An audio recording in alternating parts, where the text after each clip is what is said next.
Before we get into our presentation, I want to acknowledge that where we are broadcasting from is Indigenous land. This land is the territory of the Haudenosaunee and most recently the territory of the Mississaugas of the Credit First Nation. The territory was the subject of the Dish with One Spoon Wampum Belt Covenant and agreement between the Anishinaabe, Haudenosaunee, and Mississaugas that bound them to share their territory and protect the land around the Great Lakes. We all eat out. Just slow down for a second. Sorry. Yeah, thanks. We all eat out of the same dish with only one spoon, and there are no knives at the table. It means we have responsibility to each other and to share. This territory is also covered by the Upper Canada Treaties. Today, the meeting place of Toronto from the Haudenosaunee word to Toronto is still the home to many Indigenous people from across Turtle Island. And we are grateful to have the opportunity to be here. So how do these treaties relate to our work for better transit? One aspect is that we learned from a recent TTC report that Indigenous people are 3 times more likely to have interactions with fare enforcement than white transit users, and Black transit users are almost 2 times more likely to have these interactions as well. So we have a responsibility to fight for a transit system that is accessible to all, that doesn't perpetuate racism. What is Wheel-Trans family of services? Wheel-Trans users who sign up after 2017 will be assigned into one of 3 categories: unconditional, temporary, or conditional access. Wheel-Trans users who signed up before 2017 are being re-registered into 3 categories. The TTC estimates at least 25,000 people will be reassessed, which will take years. Unconditional means you will continue to have access to door-to-door trips. Temporary means you have access to Wheel-Trans. Can you turn that down, because I'm listening to this Zoom thing? Yes, Bella's working on it. Okay. Temporary means you have access to Wheel-Trans for a limited amount of time. Conditional is called the family of services and means you will be able to book a Wheel-Trans trip to an access hub, accessible subway station, or transfer stop. Then you will need to complete your trip on the conventional system. Why is this happening? Sorry, Sheila, like the next slide, please.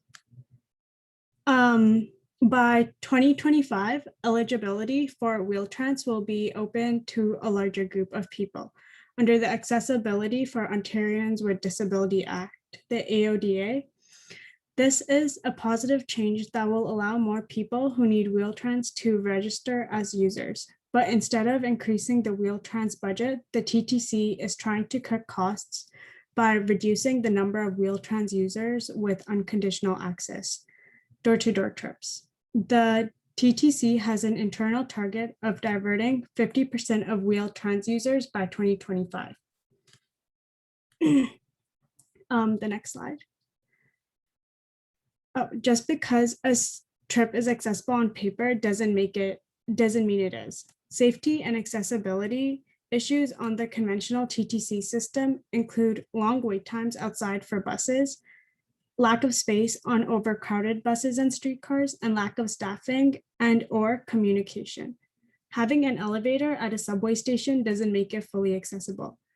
The phase out of in-person staff in various roles, with collectors, guards on subway cars, have safety impacts. Without staff present, there are greater safety concerns, such as subway doors closing, overcrowding, and gaps between the platform and subway cars. What happens if there's a subway delay between your trips? What happens if you miss a connecting ride? Is there anyone to call if you encounter a problem during the trip? These are just some of the safety questions that this program raises. The other speakers will be going into these in more detail. The next slide. Access hubs and family of service routes. The City of Toronto has installed 16 access hubs on family of service routes. Access hubs are clean, dry, well-lit, accessible transit stops served by Wheel-Trans. There are also a number of accessible transfer stops, shared stops where Wheel-Trans users can transfer to the conventional TTC. So what is happening now? Next slide, please. The family of services started as a pilot and users volunteered. But this year in Q3 of 2021, the TTC will force people with conditional designation to use conventional service. Of the 7,325 people who applied for Wheel-Trans status in 2020, 42% were deemed conditional and will not gain full access to Wheel-Trans. The next slide. Another update we want to share, Wheel-Trans booking change. The TTC contracted out bookings to TELUS call center to no longer in-house by TTC, which means that, head of ACAT raised concerns at September 2020 TTC board meeting, but request for more consultation was denied by majority of the board. So alert TTC riders if you experience any changes. Now I will turn it over to Adam to share more about what the impacts will be.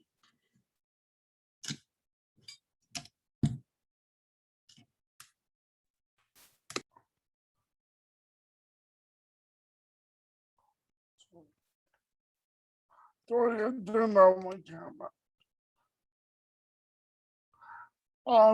One of the major impacts will be with climate change. Not every day is going to be like today is a nice sunny day.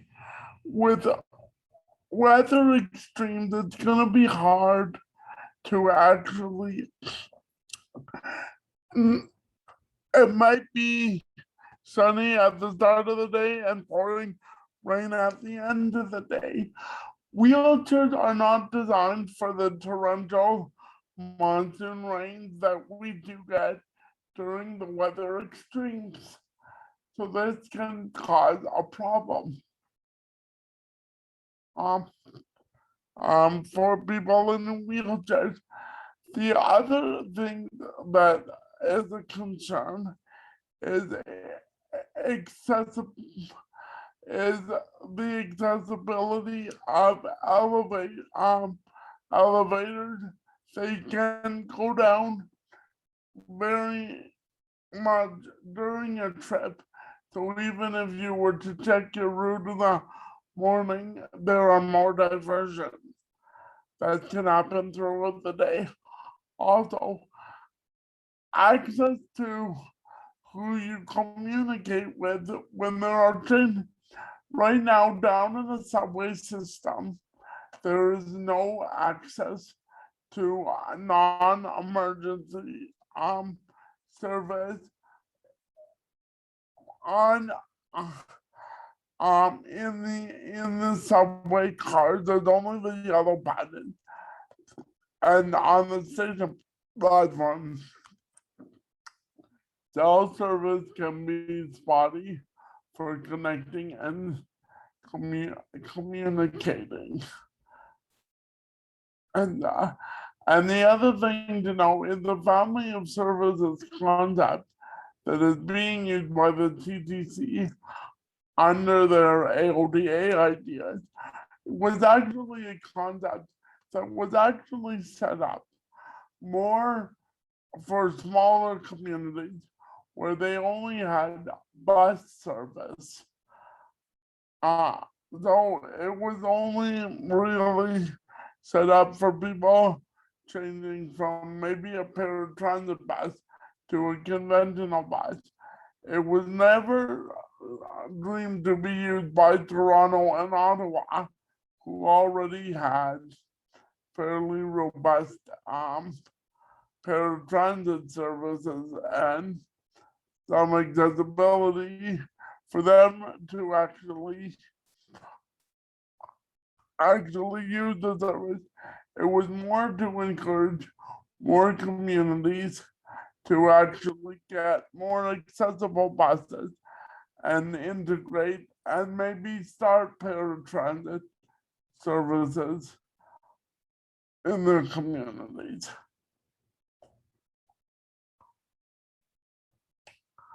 the final thing I want to say is the TTC will very much tell you there's nothing to see here. Everything is absolutely fine. But honestly, they know they are rolling out a service that isn't ready for prime time, but under their clock, time is running out, and so they will be rolling it out.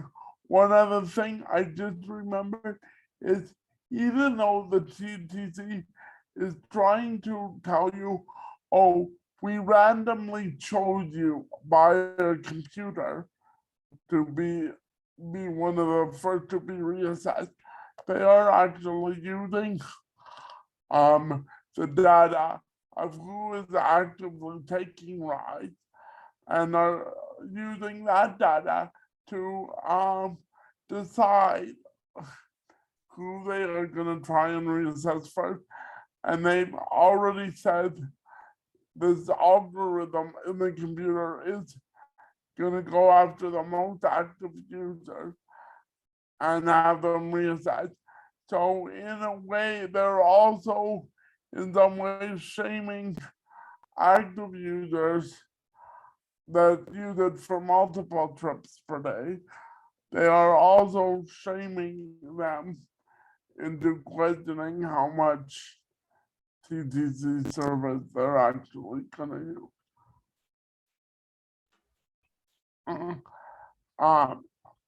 I will be around in some of the breakout rooms later, and I hope to hear more of your feedback.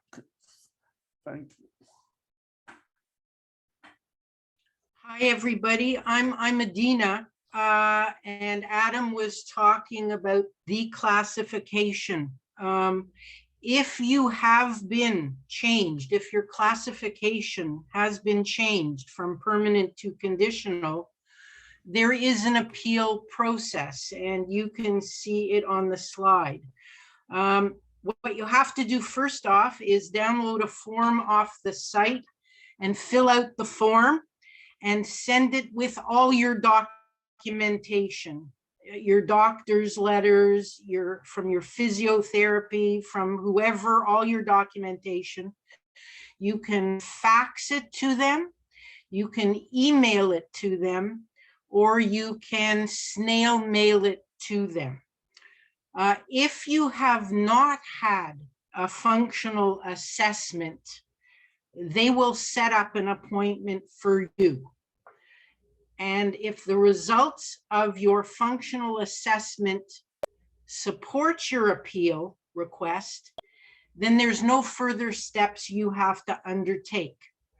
And your eligibility will be updated and you will be contacted. If the functional assessment supports their original decision and you still believe it is not accurate or an accurate capture of your ability, there is an appeals panel, and you can request to go in front of the appeals panel. The appeal panel is made up of 3 people: an occupational therapist, a transit expert, and a member of the community that has a disability. They will review all of the documentation. They will ask you specific questions, and they will give you the opportunity why you think that the original decision did not accurately reflect your ability to use the TTC system. The decision of the appeal panel is final. So if you have been reclassified, please use the alternative and appeal for the opportunity to have a different classification. I'm going to continue on because I'm going to talk just a little bit about seniors right now. Seniors make up 60% of the Wheel-Trans clients. So dropping 50% of them is quite devastating to the seniors community. It's not easy getting old. It's not for the faint of heart. Losing eyesight, hearing, mobility, and what's critical for people to understand is that one also loses strength as one ages. And many seniors are weaker and unable to do the marathons that using the family of the services entail. Many are also suffering from other ailments, cancer, for instance, and going for chemo and other treatments, or have heart problems, or Parkinson's, or diabetes, or high blood pressure, and they don't have the energy, the necessary, the TTC relay race. These seniors have told us that they will just have to stay home because they cannot do the process. Direct door to door may take 30 minutes. If they're thrown into the family of service relay race, they could come out 3 hours later after having had to try and negotiate stairs and steps, walking from end to end to try to get out of familiar stations. Social isolation is deadly. And the doctors in the medical community have told us that with so many seniors out there, Toronto has 650,000 seniors today in 2021. And this is going to double to 1.2 million in the next 10 to 20 years as the boomer generation goes into old age. We've changed strategy in the seniors world. We have to keep seniors active and living independently as long as we possibly can in order not to crash the healthcare system. Otherwise, we will all pay the increased costs through our taxes. Now is the time to be truthful about the need for the future and ask for more money to finance this system, not throw people under the bus. I'm going to now turn this over to John. Thanks, Adina. Is this working? Can you all Yes. hear me? Yes? Okay. Thanks, Adina. I am John Ray, past national president of the Alliance for Equality of Blind Canadians. In January, our Toronto chapter held our own town hall. And I can tell you that of about 40 people who participated, not one, I repeat, not one spoke in favor of the family of service option. I'm a lifelong Torontonian, and I feel that our city, for me as a blind person, has become less accessible. Yeah, you heard me right, less accessible and not more so, as I would expect given the fact that the AODA is supposed to make all of our province totally accessible by the year 2025, a year that's not all that far away. What I mean is, and the TTC is part of the problem, but what I mean is there's a growing amount of sidewalk clutter on our streets. There's a lot of construction, and so our terrain and our pedestrian sidewalks can change day by day. There are cement flower pots strewn hither and yon, and the examples go on. The TTC is also part of the problem. The removal of fare collectors. They say that there will still be staff in each subway station, but how am I as a totally blind person supposed to find them? The King streetcar experiment, which I gather is now permanent, is another example. Stops have been moved in the central core, to the east side of the street. I find that more difficult to find. And the new streetcars, as a blind person, I line myself up to enter a streetcar by the front door. And whether you're disabled or a senior, and I'm both, that front step is awfully high.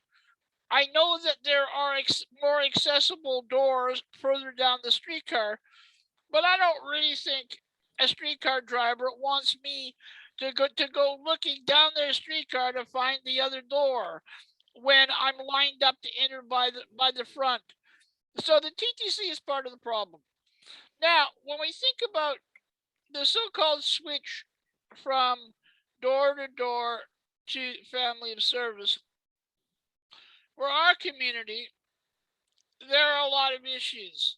We may have to find a vehicle outside of a subway. How am I, as a blind person, supposed to find the so-called blue decal that is supposed to indicate which pole or where the stop is? Now, come on. Family of service could drop you off in an unfamiliar place. We as passengers aren't being guaranteed that we will get some choice in the matter of where we will connect with another vehicle. So there are lots of barriers, but folks, we are late in this game. Even when ABC produced its report in July, we were late in the game because the TTC has been working on its 10-year plan for some time, and the board adopted it. So we have an uphill fight ahead of us, friends. So as we think about moving into our breakout sessions, not only do we want to hear your experiences, but most importantly is, what do you think we can do? And how are you as individuals and as your groups prepared to contribute and participate actively in the work that is ahead if we are going to try and stop some of this move towards what some consider a one-size-fits-all approach? And I know that no one-fits-all approach will ever fit all. And I certainly don't think it fits the blind community, and I don't think it fits other communities either.